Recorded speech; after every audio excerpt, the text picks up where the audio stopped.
When you begin to recognize how emotions can be turned against you, the real turning point comes with awareness. Awareness is not just noticing what is happening outside of you, it is noticing what is happening inside of you. It is catching yourself in the exact moment when fear tries to whisper that you're not enough, when guilt tries to convince you to give in, when hope tries to make you wait for a future that will never come. This awareness is like turning on a light in a dark room. The objects were always there, but now you see them clearly, and once you see them, you can no longer stumble blindly around them. Awareness is not always comfortable. In fact, it can feel heavy at first because it strips away the illusions that used to protect you. But illusions, no matter how comforting, keep you trapped. Awareness, though painful, gives you choice. It gives you back the ability to say, I see this clearly now, and I will not continue the same way. And that is a powerful step. With awareness comes the realization that you cannot change other people no matter how much you wish to. You cannot control whether they choose to remain the same, whether they refuse to take responsibility, or whether they continue their patterns. What you can control is whether you allow those patterns to control you, and that shift in focus is the foundation of freedom, moving from trying to change them to choosing how you respond. When you cultivate awareness, you stop reacting automatically. Instead of defending yourself against every accusation, you pause. Instead of chasing approval, you breathe. Instead of believing every word that is spoken to you, you observe. And in that pause, in that breath, in that observation, you reclaim your power. Because power is not about shouting louder or proving yourself. It is about not being moved by things that used to shake you to the core. Awareness also teaches you to listen to your own inner signals again. For so long you may have ignored your intuition, dismissed your discomfort, silenced your needs because you were too busy adjusting to someone else's world. But when you are aware, you start to hear your own voice again. You notice when your body tightens around someone's presence, when your heart feels uneasy, when your mind keeps circling the same doubts. And instead of brushing these signals aside, you honor them, you let them guide you. The more you practice this, the stronger it becomes. At first, awareness may only appear in hindsight, after the argument, after the moment has passed. But over time it comes closer and closer to the present, until one day you catch it in the moment. And that is when everything changes, because in the moment you have the chance to choose differently. You no longer give the same reaction, no longer offer the same energy, no longer walk back into the same trap. That moment of choice is where freedom lives. And here's the beautiful thing about awareness. Once you gain it, it cannot be taken away. Even if you stumble, even if you fall back into old patterns, a part of you still sees, and that seeing will keep calling you forward, reminding you of the truth, reminding you that you are no longer blind. Awareness is not the end of the journey, but it is the doorway to everything that follows. Because once you see, you cannot unsee, and once you know, you cannot unknow. And that is why awareness is the beginning of liberation. Every cycle of control is held together by one thing: emotion. And if you think about it, this makes sense, because logic alone would never keep a person trapped in an unhealthy dynamic. The chains are not made of reason. They are made of feelings, feelings of fear, guilt, hope, and longing. It is these emotions that keep people returning again and again, even when the situation clearly harms them. Fear is one of the strongest anchors. Fear of being alone, fear of rejection, fear of losing something or someone you've built your identity around. Fear whispers to you that maybe it's safer to stay silent, safer to stay small, safer to stay in the familiar than to step into the unknown. And so even when your heart tells you to leave, fear convinces you that you cannot survive outside the walls you've grown used to. Then there is guilt. Guilt convinces you that it is your responsibility to carry the weight of someone else's emotions. That if they are unhappy, it must be because of you. That if they're angry, you must have done something wrong. And so you keep apologizing, keep adjusting, keep giving, not because you believe you are wrong, but because guilt has convinced you that peace depends on your sacrifice. And then comes hope. This is perhaps the most deceptive emotion of them all.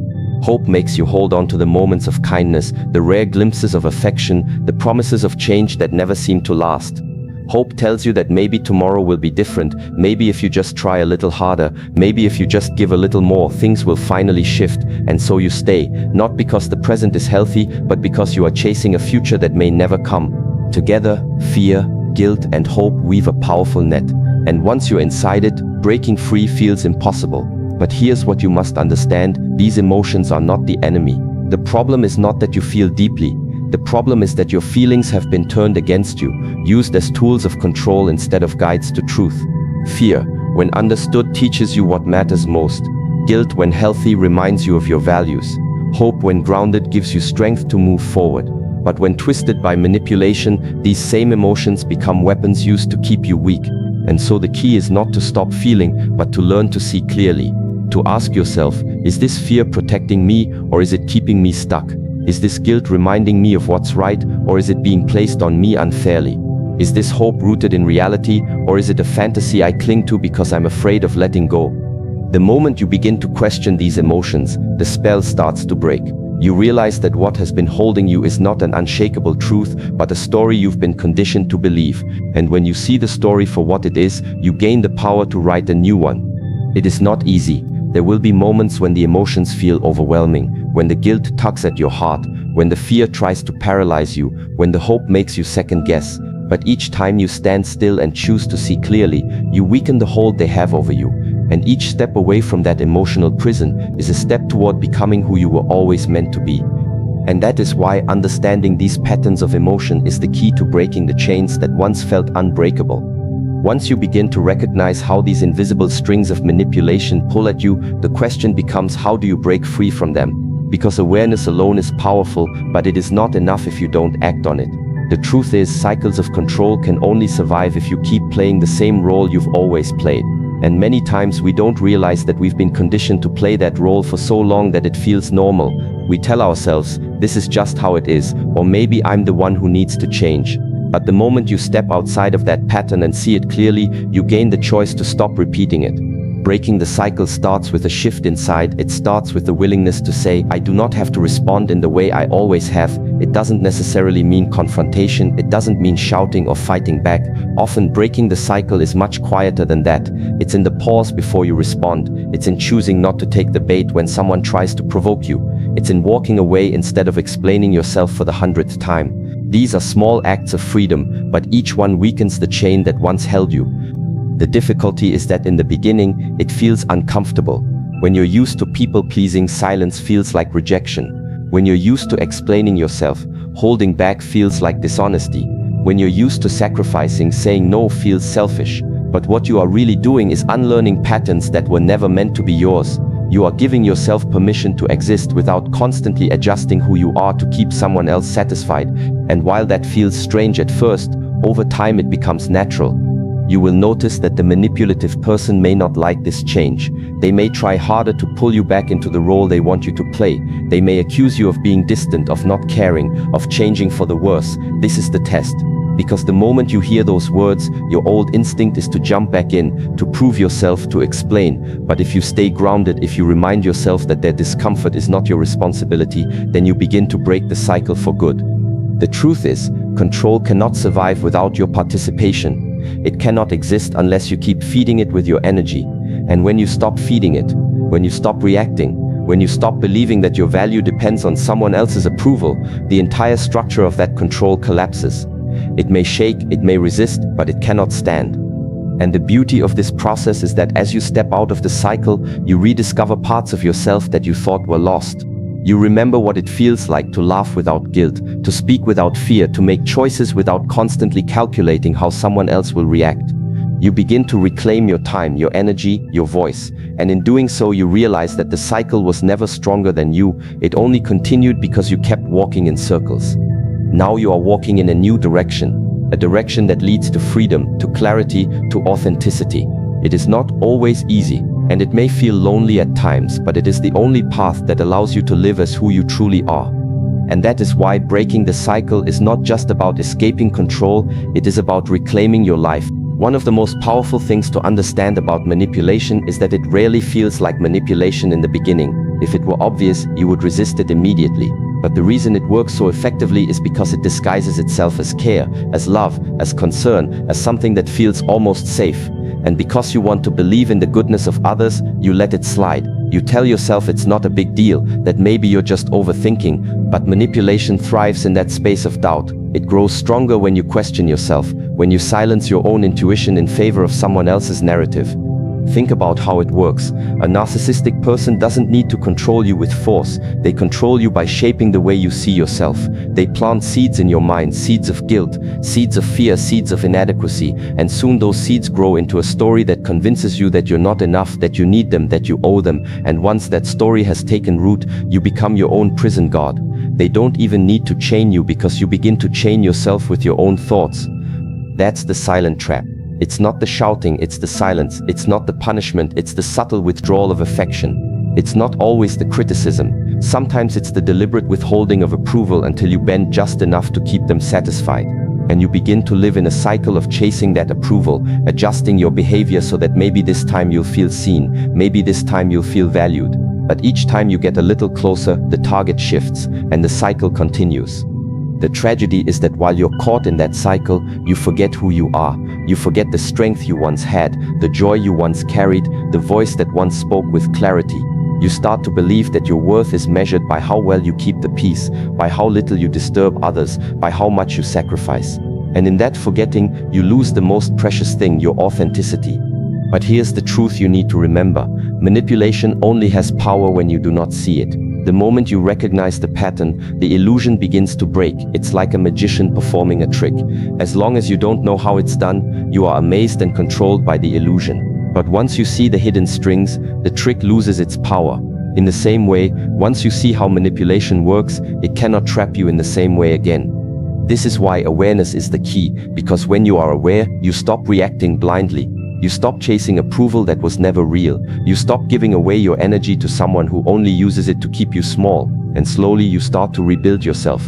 Not the version that bends to fit into someone else's world, but the version that stands tall in its own truth. It doesn't mean the manipulative person will stop trying. They may push harder, they may test the limits, they may even make you feel guilty for changing. But that is where you hold firm, because freedom is not about convincing them to treat you differently, it is about deciding that you will no longer participate in the game. And once you make that decision, something incredible happens. You realize the power was never theirs to begin with, it was always yours. Once you begin to understand that true freedom is something internal, the next question becomes, what is it that takes this freedom away from us? And often it's not the obvious external obstacles we think about. It's the subtle patterns of behavior from people who carry traits of narcissism. Now, when we hear that word, many immediately imagine arrogance or someone who constantly talks about themselves. But it's not always so clear. In reality, narcissism hides in very subtle actions, in the way someone slowly makes you question yourself, in the way they twist your words, or in the way they make you feel guilty for simply being who you are.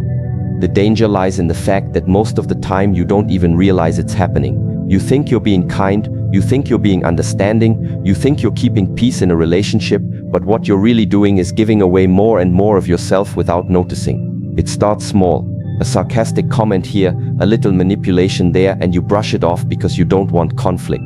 But slowly these patterns build, and by the time you look back, you realize you have adjusted your entire life around someone else's moods, someone else's approval, someone else's validation. That's how freedom is stolen, quietly, silently, without you even hearing the lock close behind you. And the truth is, the narcissistic person feeds off of that. They thrive when you doubt yourself. They grow stronger when you seek their recognition. They know exactly how to play with your emotions, sometimes lifting you up so you feel dependent on them, and other times tearing you down so you feel worthless without them. It's like a cycle. Praise and punishment, reward and rejection, and if you're not aware, you can spend years caught inside it. The problem is not just the other person's behavior, it's the way we respond to it. Because often we think love means sacrifice, or that patience means silence, or that forgiveness means staying even when it's destroying us. And this is where we must wake up. Because love should not feel like chains, respect should not feel like walking on eggshells. True connection should not make you feel smaller, it should make you feel alive, stronger and more yourself than ever before. If that's not what you're experiencing, then something is wrong. It's important to understand that recognizing these patterns is not about blaming others or labeling them, it's about clarity. When you can name what is happening, you begin to remove its power over you. You stop seeing yourself as the problem, and you start seeing the manipulation for what it is. And that clarity is the very thing that begins to unlock the prison door. So ask yourself, how often do I change my words to avoid upsetting someone? How often do I ignore my own needs just to keep the peace? How often do I doubt myself after a conversation because somehow, no matter what I said, I end up feeling guilty or wrong? These are signs, and once you see them, you can no longer pretend not to know. And that awareness can feel heavy at first, because it means you must confront uncomfortable truths about the people closest to you. But I promise you, it is far better to live with uncomfortable truth than to live with comfortable lies. The truth sets you free, while lies, no matter how sweet, will always keep you trapped. Freedom begins when you stop negotiating your worth with people who cannot see it.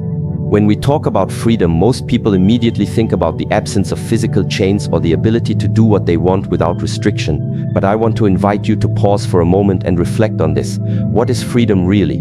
Because if we look around, we see that many people appear free on the outside. They can move where they want, they can speak, they can choose, but internally they are imprisoned. They are imprisoned by the weight of their thoughts, by the invisible ties of their emotions, and by the opinions and judgments of others.